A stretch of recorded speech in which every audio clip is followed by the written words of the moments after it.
I always believed that Lillian and I had an unbreakable bond. We had been married for 5 years, and in my mind, we were the ideal couple. Both of us were professionals, focused on our careers and planning for the future. We had this rhythm, this quiet understanding of each other that made everything feel secure. We were in sync, or so I thought. Our weekends were spent in the same comfortable routine, grocery shopping on Saturdays, quiet dinners on Sundays, and the occasional movie night where we'd argue over what to watch, but it was all just part of the fun. We were happy, or at least I thought we were. Everything in my life, from my job to my relationship, seemed like it was going exactly where I wanted it to go. Then it happened. One evening, Lillian invited me to a corporate event to celebrate the promotion of one of her colleagues. The event was the typical fancy affair of glittering chandeliers, tuxedos and gowns, endless hors d'oeuvres, and the hum of high-powered conversations. I was happy for her, honestly. She had worked tirelessly over the last few years, pouring her heart into her career, and this promotion was well-deserved. It was supposed to be a celebration of her hard work. But as soon as we entered the ballroom, I couldn't shake the feeling that something was off. It wasn't the event itself, those were usually fun, but something about the way Lillian was moving through the crowd caught my attention. She was glowing, not just in the way you'd expect after a long day of work, but in a way that made me pause. I hadn't seen that energy in her in months. Maybe it was because she was finally getting recognition for her dedication, or maybe it was something else, but it left me feeling like an outsider. I tried to brush it off, figuring I was just being paranoid. After all, I knew that life had been a whirlwind for both of us lately. We had barely had time for each other, and the little moments that used to make our relationship feel special had been replaced by long work hours and responsibilities. I was proud of her, really, but I couldn't shake the sense that we were both moving further and further apart. Maybe it was just the stress of it all. Lillian had always been the life of the party, charming everyone around her with her sharp wit and infectious laughter. But that night, something about her seemed different, more alive than I'd seen in a while.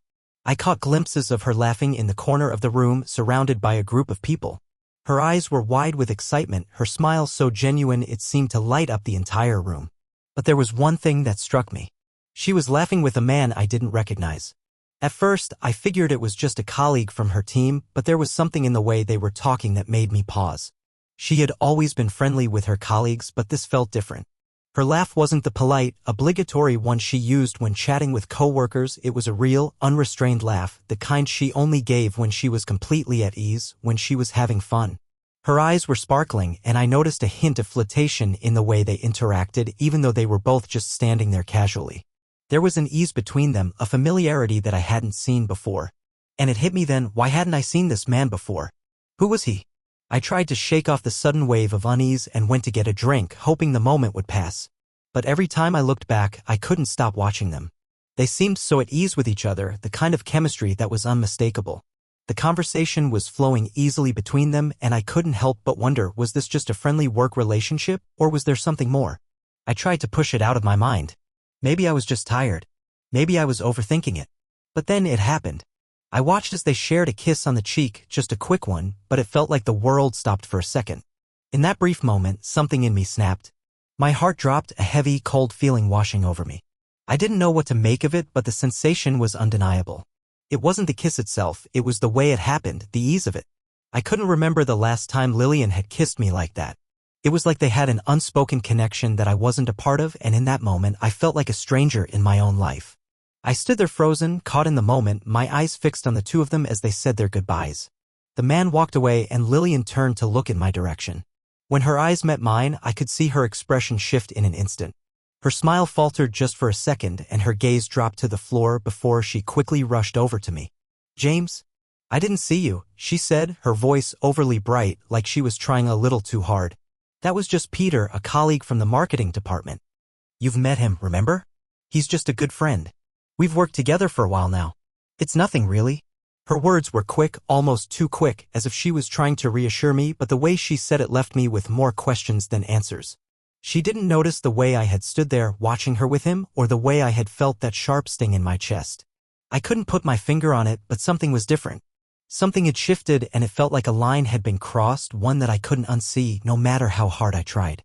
I forced a smile, trying to brush it off. "No worries. You looked happy." It was all I could manage to say, though I could feel my heart pounding in my chest. Something about the way she had tried to explain it felt wrong, like she was hiding something. And as the night wore on, I couldn't shake the feeling that everything had just changed in the blink of an eye. In the days following that event, I tried to convince myself that I was just being paranoid. Lillian and I had always had a strong marriage, so why would I suddenly doubt her? But despite my efforts to brush off the unease, it only grew with each passing day. That night at the event had planted a seed, one that I couldn't seem to shake no matter how hard I tried. I found myself replaying her words in my head over and over, wondering if I had missed something. Peter from marketing? Sure, maybe I had met him briefly at an office function, but I couldn't remember the last time I had seen him, let alone the last time Lillian had spoken about him so fondly. It felt like she was trying to convince me of something that didn't quite add up. I couldn't help but notice the subtle changes in Lillian's behavior in the weeks that followed. At first, I thought it was just the stress of her promotion and all the extra responsibilities that came with it. But slowly, I began to realize that it wasn't just that.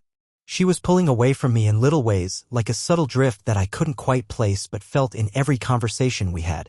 Her attention had become more and more consumed by her phone. It was never out of reach, always placed face down on the kitchen counter or by the side of her bed as though she was trying to hide something from me. She had never been secretive with her phone before. We had always shared everything from text messages to social media passwords. But now it felt like there was this invisible barrier between us, something I couldn't break through. One evening, I came home earlier than expected from a business trip. I had planned to surprise Lillian, maybe take her out to dinner, spend some quality time together. But when I walked through the door, I found her in our living room, sitting on the couch, her attention focused entirely on her phone. It wasn't unusual for her to check her messages or scroll through social media, but this time was different. She didn't even look up when I walked in.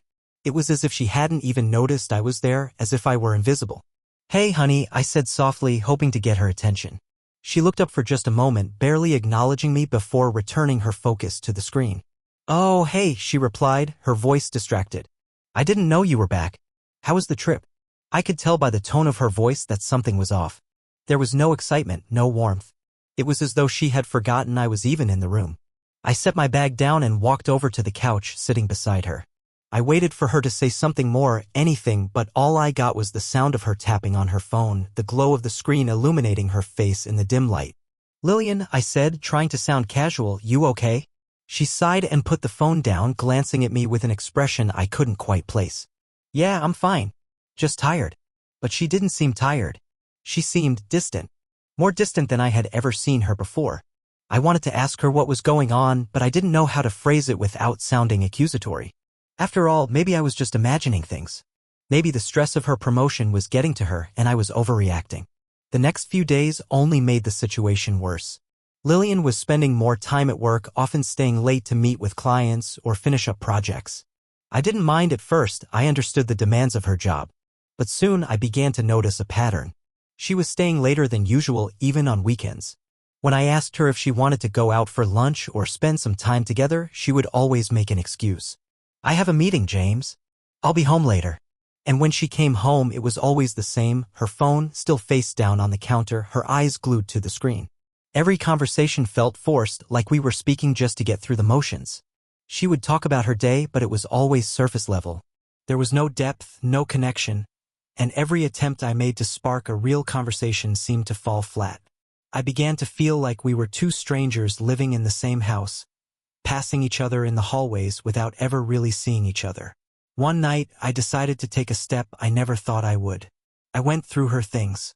I hated myself for doing it, but I couldn't shake the feeling that something was wrong, and I needed to know what it was. I started small, just going through the little things she had left around the house. Her makeup bag, which she had left on the bathroom counter, was filled with items she didn't normally use. Expensive mascara, a brand I had never seen before, and a lip gloss she had never worn. Then, there was her favorite book, the one she claimed she hadn't read in months, buried at the bottom of a bag she kept in the closet. It was the same bag she always used for work, but it felt wrong to find it there, hidden away in such a careless manner. I couldn't explain it, but everything felt out of place. Every little item that wasn't where it was supposed to be was like a puzzle piece that didn't fit. I couldn't help but think of that night at the event, of Peter and Lillian laughing together, of the kiss on the cheek that had left me feeling like I had been punched in the gut. I tried to convince myself that I was overthinking things, that this was just the result of stress, that the distance between us was a phase. But the more I tried to push it down, the more the feeling gnawed at me. And then, one day, everything came to a head. I came home early from work again, this time hoping to surprise Lillian with a quiet evening. But when I opened the door, I found her sitting in the living room, just as I had expected. She was on her phone again, but this time it was different. Her face was flushed, her eyes wide in a way I had never seen before. When she saw me, she quickly hung up the phone, her hand shaking slightly. "James," she said, her voice sounding strained. "What are you doing here?" "I live here, remember?" I replied, trying to keep my voice steady, though my heart was racing. She stood up quickly, almost as if she were caught doing something she wasn't supposed to. "I was just finishing up some work," she said, her words coming out too quickly. "I didn't hear you come in." I could feel the tension in the air. Something had changed, and it wasn't just in her behavior. It was in me, too. I had started to feel like I was losing her, like she was slipping away, and no matter what I did, I couldn't seem to stop it. "Lillian," I said softly, "is there something you need to tell me?" She froze, her eyes flicking nervously to the side before she looked back at me. "What do you mean?" she asked, her voice a little too high-pitched. "I don't know," I said, taking a deep breath. "I just feel like something's off. You're distant, and I don't know what's going on. I'm worried." She sighed, her shoulders sagging as if the weight of the conversation had finally caught up with her. "James, I'm just stressed. Work's been crazy, and everything's been piling up. I promise it's nothing." But her words didn't make me feel better. They only confirmed what I had been thinking all along. She was hiding something, and whatever it wasn't just about work. I wish I could say that I was wrong, that all of my suspicions were nothing more than my mind playing tricks on me. But deep down, I knew I wasn't imagining things anymore. The feeling that something was wrong had been building for weeks, and now, in the pit of my stomach, I was certain. Lillian's behavior, the unexplained phone calls, the distance, the new, unfamiliar items in her things. It was all leading to one inevitable conclusion. But nothing could have prepared me for what happened next. It was a Wednesday afternoon when it all came crashing down. I had decided for once to get off early from work. I had a few things I wanted to take care of around the house, and I figured it might be nice to surprise Lillian with dinner. I was still holding on to hope, convinced that maybe everything was just a phase, and that we could get through whatever was making us drift apart. When I walked in, I was expecting to hear the sound of her typing away at her work emails, or maybe hear a faint song playing from the living room, like usual. But the house was eerily quiet.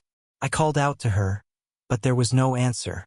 A sinking feeling hit me immediately.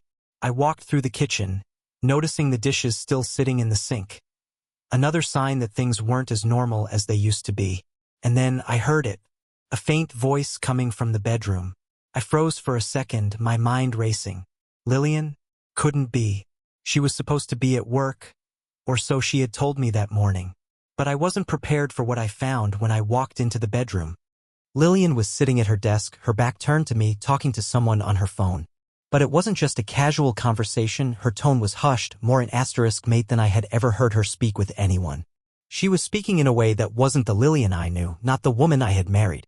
There was a softness, a tenderness in her voice that was foreign to me.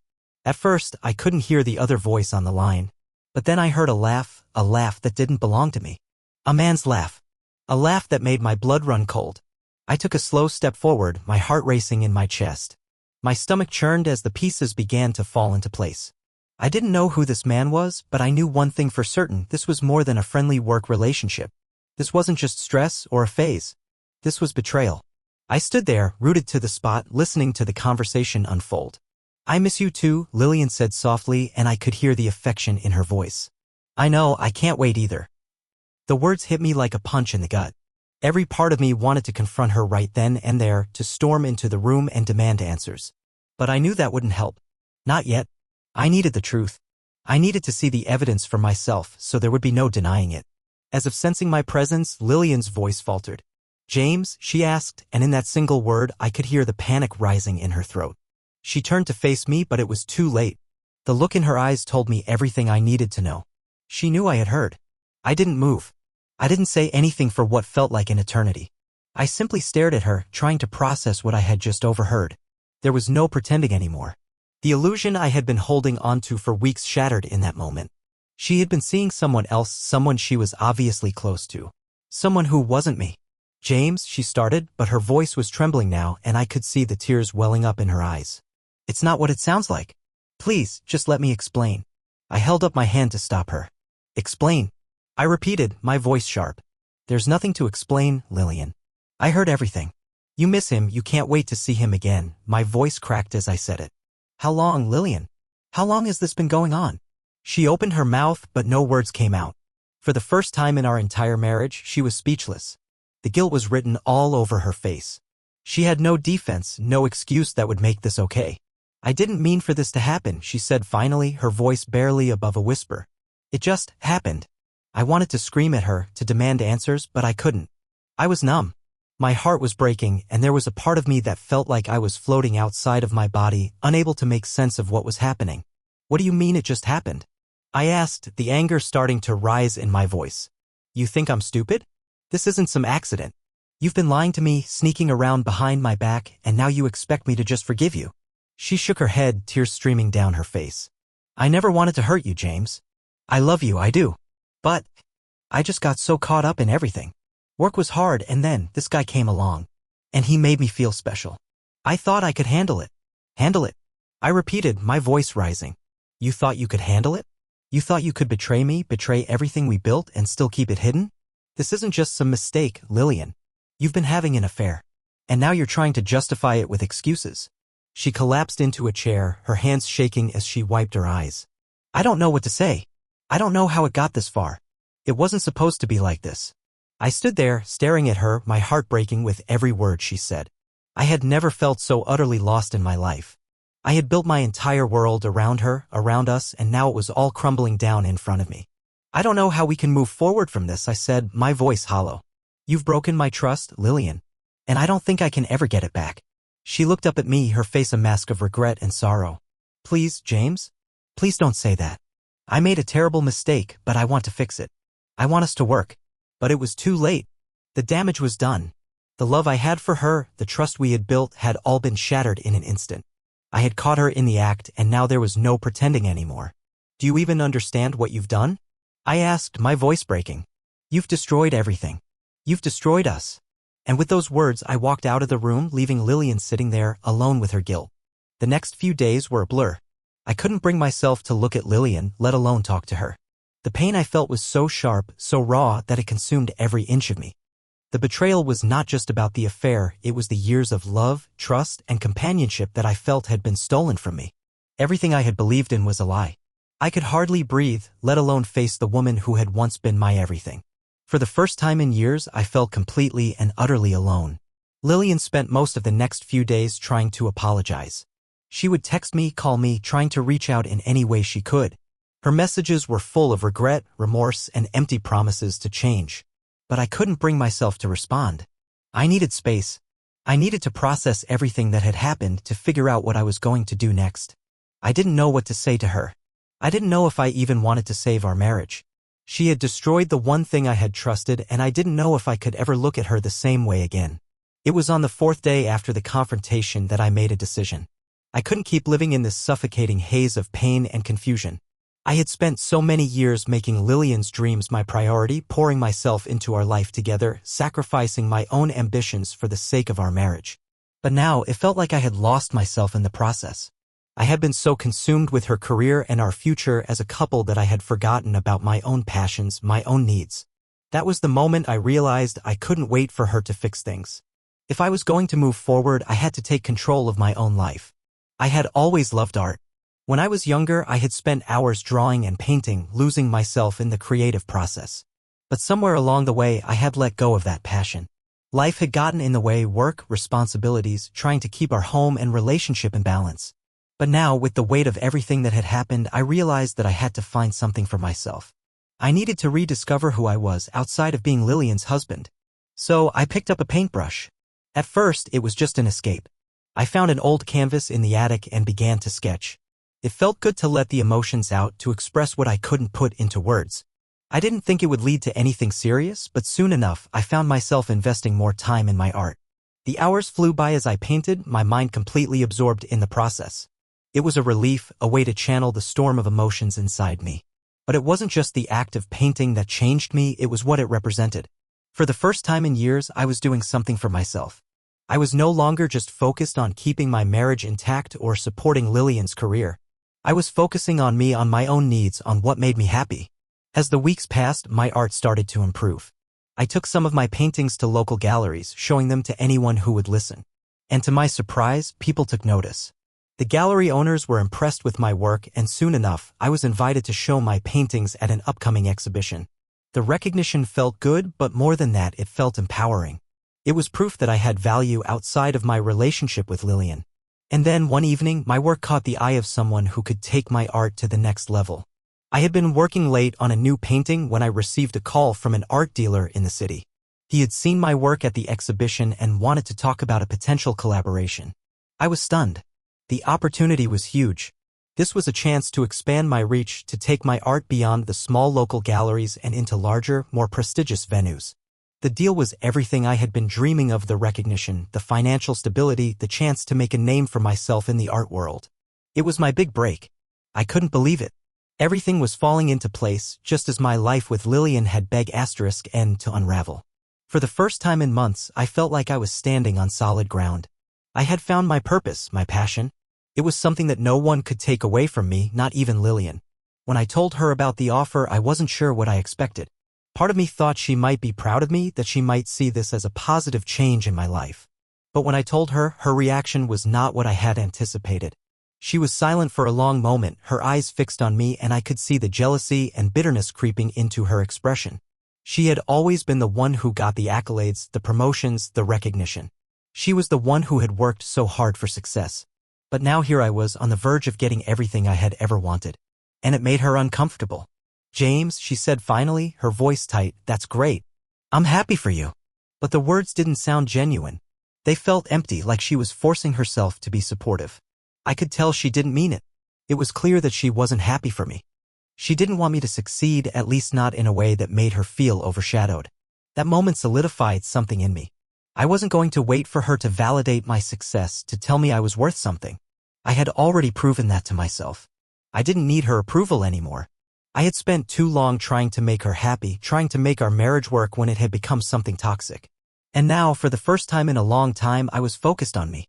I was moving forward and nothing would stop me. Months had passed since the night everything came crashing down. The emotional fallout from Lillian's betrayal was still raw, but I had finally started to rebuild my life. Slowly, I had pulled myself out of the wreckage, dusted myself off, and moved forward. I had thrown myself into my art, rediscovered old passions, and built a future that didn't depend on her approval or affection. And then, as if by fate, the phone call came. It was the one I had been waiting for. A major art gallery in the city wanted to feature my work. The opportunity was everything I had hoped for: an exhibition in one of the most prestigious venues in the art world, a chance to show my paintings to a wider audience, and the recognition that I had been craving for so long. But even as I was preparing for this new chapter in my life, I couldn't shake the feeling that Lillian was watching from the sidelines. She had always been the one who got the accolades, the promotions, the fancy dinners, the recognition for all of her hard work. Now, the tables had turned, and for the first time, I was the one standing in the spotlight. It wasn't that I wanted to rub it in her face or to make her feel bad for what had happened. I didn't need her to apologize. I had already moved on from that. But I couldn't help but notice the way she began to behave when she saw me succeeding. It started subtly. At first, it was just the occasional text message or phone call asking how my art was going, whether I had finished any new pieces. There was an air of forced cheerfulness to her words, like she was pretending to be interested, but I could see right through it. She was watching me, waiting for me to fail. I didn't know if it was out of jealousy or guilt, but I could feel it. She wanted me to stay in her shadow, to remain the supportive husband while she climbed higher and higher in her career. But I had taken control of my own life now. I wasn't going to stay hidden in the background anymore. I remember the night of my first big gallery opening. The exhibition was everything I had dreamed of, full of well-dressed art lovers, critics, and curators all mingling, admiring my work. As I stood there, surrounded by my paintings, listening to the praise and feedback from people who truly understood my art, I couldn't help but feel a sense of accomplishment. This was mine. I had worked hard for this. No one had handed it to me. And then, as the night went on, I saw her. Lillian had arrived late. She had been standing in the back of the room, talking to a group of people, but when she noticed me, she excused herself and made her way over to where I was standing. She looked good, better than I had seen her in months. There was a smile on her face, but it didn't quite reach her eyes. I could see the conflict in them, the same look I had seen when she tried to pretend everything was fine after the affair. "James," she said, her voice barely above a whisper. "This is incredible. I'm really proud of you." I nodded, keeping my face neutral, trying not to let her see how much her words affected me. "Thanks, Lillian. It means a lot to hear that." For a moment, we stood there in silence, both of us taking in the scene around us. She looked at the paintings on the wall, her eyes scanning each one as if she was trying to understand what they meant. But I could tell she wasn't really looking at the art. She was looking at me, measuring me, judging me. "I never thought you'd go this far," she said, almost to herself, her tone tinged with disbelief. My heart skipped a beat, and I fought to keep my emotions in check. There it was again, the subtle jab, the underlying tone of superiority. She had always been the ambitious one, the one who was destined for greatness. But now it seemed like she couldn't handle the fact that I was finally achieving something for myself. "Well," I said, my voice steady, "life changes, Lillian. People change."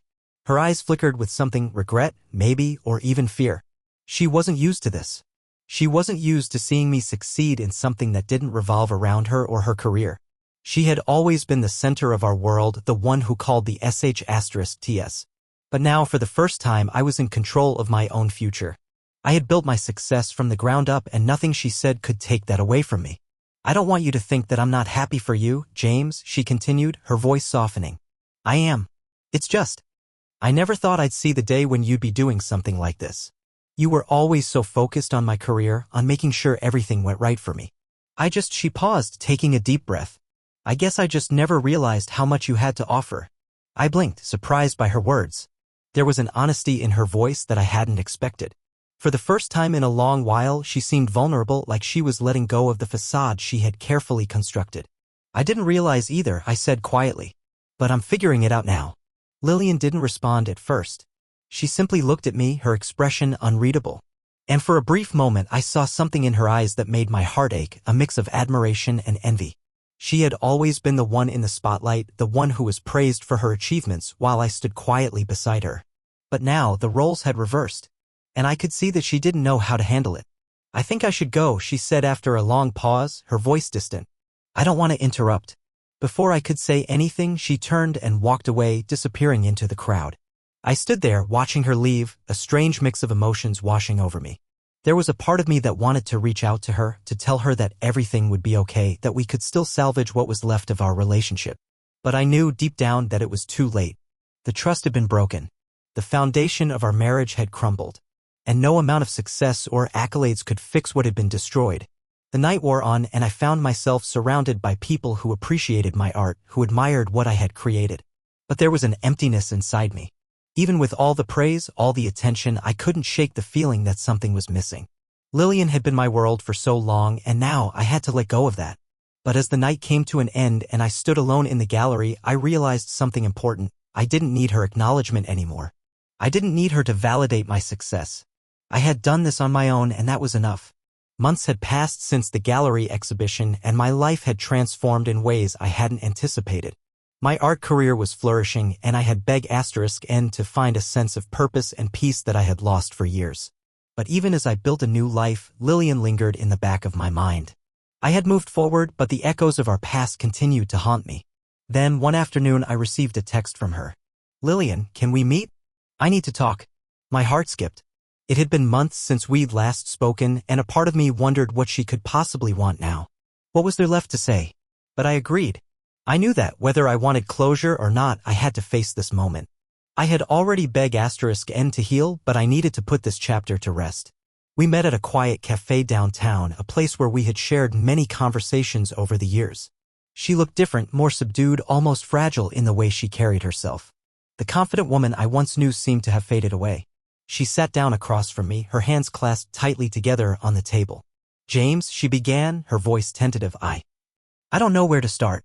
I've been thinking a lot about everything, about what I did." I stayed silent, watching her carefully. I wasn't sure if I was ready to listen, but I knew I needed to. There was no going back, no undoing what had been done, but perhaps there could be some kind of understanding. I was selfish, she continued, her eyes avoiding mine. I don't know why I let myself fall into that. I love you, James, and I didn't want to hurt you. But I did. And I'm so sorry. I could hear the pain in her voice, the regret that had been absent in her apologies before. But as she spoke, I realized something. I didn't need her apology anymore. The person I had been was no longer the man I was now. I had learned to stand on my own, to build something for myself. Her apology, while sincere, couldn't undo the years of neglect, the lies, the betrayal. I'm not here to try and fix anything, she added, almost as if reading my thoughts. I know I can't. I needed you to know that I've been working on myself.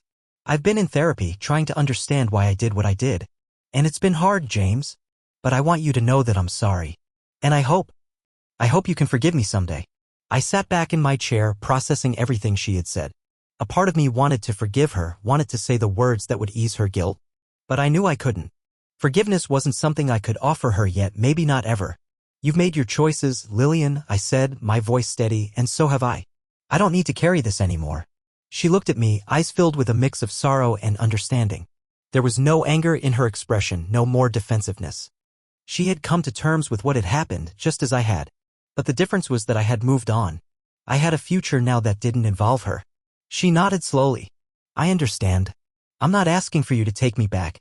I just wanted you to know that I'm sorry. And I'm glad you're doing well, with your art, with everything.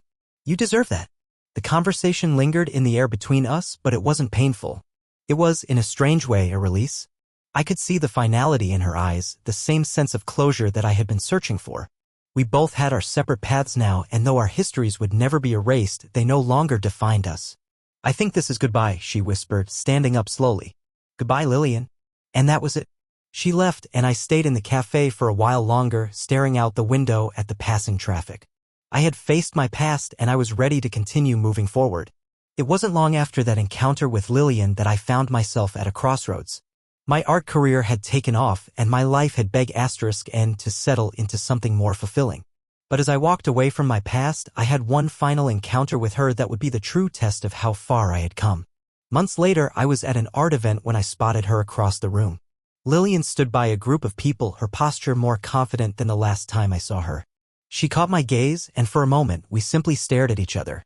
There was no anger, no bitterness, just two people who had once shared a life and now barely recognized the other. I walked over, and she excused herself from her conversation. She looked good, better than I had seen her in a long time. She was no longer the woman who had betrayed me, but someone who had evolved, someone who had worked through her issues. The weight of the past was no longer hanging over us. It was just over. James, she said softly, I didn't expect to see you here. I smiled faintly. It's a small world. We both stood there awkwardly for a moment, neither of us knowing exactly what to say. And then, without any pretense, she spoke. I'm proud of you, she said, her voice almost breaking. You've done so much with your life. I didn't think you would. I didn't think you could. But I'm glad you're happy. You deserve it. I was surprised by the sincerity in her voice. I had never expected her to say those words, especially after everything that had happened. But I knew in that moment that there was nothing left to resolve. She had acknowledged my success, and in doing so, she had given me the peace I had been seeking. Thank you, I said simply, meeting her eyes. And I hope you find your happiness too. Lillian nodded, a faint smile on her lips. I think I'm getting there. I really am. We stood there for a few more moments, but there was no need for further words. We both knew it was time to let go completely. As she walked away, I felt an unexpected sense of peace. I had moved on, truly. Lillian had been a part of my past, but she no longer defined me. I had found my purpose, my success, and most importantly, my peace.